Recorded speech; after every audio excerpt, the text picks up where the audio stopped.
Hi there. My name is Shannon. I live in Rhode Island and I work for a public health consulting company. And this. Hi, my name is Shannon. I got my career started in the pharmaceutical industry, specifically doing regulatory affairs. And then I took a few years off to raise my two kids. I have a son and a daughter. My daughter is in college in South Carolina, and my son is in high school. And once I entered school, I decided to re enter the workforce and kind of stumbled into public health. And I work for a public health consulting agency. That's my cat, Molly.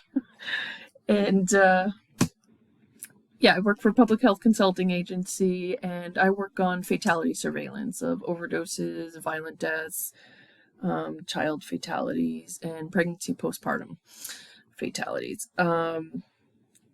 So, yeah, that's what I'm all about. I have, like I said, my two kids. I have my cat Molly over here, and I also have my cat Bong, and I have a new little puppy named Peaches, and that is plenty to keep me busy for right now. So I think that's the basics, and I look forward to working with y'all. Thanks. Bye.